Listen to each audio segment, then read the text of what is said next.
കൊമ്പനാനകൾ മൂക്കുകുത്തി വീണ വണ്ടൂരിൽ പുതുതരംഗമുണർത്തി UDF. പ്രമുഖരടക്കം ജയമുറപ്പിച്ച വാർഡുകൾ മാറിമറിഞ്ഞിട്ടും ചരിത്ര വിജയം നേടാനായതാണ് ഏക ആശ്വാസം. സംസ്ഥാനത്തെ ഭരണവിരുദ്ധ തരംഗം പഞ്ചായത്തുകളിലടക്കം വീശിയടിച്ചപ്പോഴും മുന്നണികളുടെ അവിശുദ്ധ കൂട്ടുകെട്ടുകൾക്കും സ്ഥാനമോഹികൾക്കും കനത്ത തിരിച്ചടിയാണ് വണ്ടൂരിലെ ജനങ്ങൾ നൽകിയത്. കോൺഗ്രസും മുസ്ലിം ലീഗും പ്രസിഡന്റ് സ്ഥാനാർത്ഥികളായി കുപ്പായമണിയിച്ച് രംഗത്തിറക്കിയ അഷ്റഫ് പാറശ്ശേരിയും ഷൈജൽ എടപ്പറ്റയും അമ്പെ പരാജയപ്പെട്ടതും ജയിച്ചിട്ടും കരയേണ്ട അവസ്ഥ പല പ്രമുഖർക്കും ഉണ്ടായതും ഇത്തവണത്തെ കാഴ്ചയായി. വാർഡിന്റെ വലുപ്പത്തിലും വോട്ടർമാരുടെ എണ്ണം കൊണ്ടും ജില്ലയിൽ തന്നെ പേരുകേട്ട വണ്ടുകളുടെ ഊരുന്ന വണ്ടൂരിന് എന്നും വിവാദങ്ങളും കൂട്ടുണ്ട്.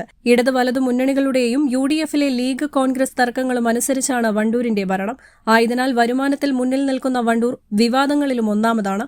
1956 മദ്രാസ് വില്ലേജ് പഞ്ചായത്ത് നിയമപ്രകാരം അന്നത്തെ ഏറനാട് താലൂക്കിൽ നിന്ന് രൂപീകൃതമായ 4 പഞ്ചായത്തുകളിൽ ഒന്നാണ് വണ്ടൂർ.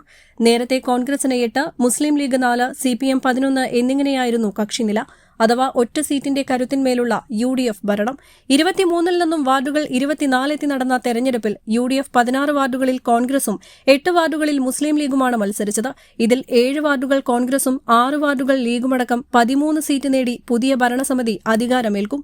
ഭരണച്ചെങ്കോൾ സ്വപ്നം കണ്ട് പരിധിവിട്ട ആത്മവിശ്വാസവുമായി കളത്തിലിറങ്ങിയ LDF 23 വാർഡുകളിൽ CPMഉം 1 വാർഡിൽ CPIയും മത്സരിച്ചെങ്കിലും ഫലം 11 സീറ്റുകളിൽ മാത്രം ഒതുങ്ങി. ഏറെ കോളിളക്കമുണ്ടാക്കി NDA 16 വാർഡുകളിൽ മത്സരിച്ചെങ്കിലും താമരക്കുളവും ജനങ്ങൾ അവഗണിച്ചു. അത്താണിക്കൽ ബീവറേജ് ഷോപ്പ് വിരുദ്ധ സമരസമിതി രൂപീകരിച്ച ജനകീയ കൂട്ടായ്മ 2 വാർഡുകളിലും STPI 1 വാർഡിലും ജനകീയ സ്വതന്ത്ര സ്ഥാനാർത്ഥികളും റിബലുകളും ചില വാർഡുകളിലുമായി രംഗത്തുവന്നത് പ്രമുഖ മുന്നണികൾക്ക് കനത്ത തലവേദന സൃഷ്ടിച്ചു. UDF ഭരണം തന്നെ അട്ടിമറിക്കാൻ കാത്തുനിന്ന LDFന്റെ കനത്ത പരാജയമാണ് വിധിയെഴുത്തിൽ കണ്ടത്. News desk, Wandoor.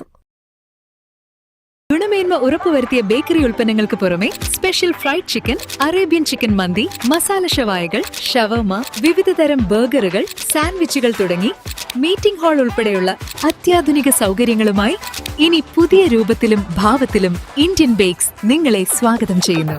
Indian bakes, opposite police station, Manjeri road, Wandoor.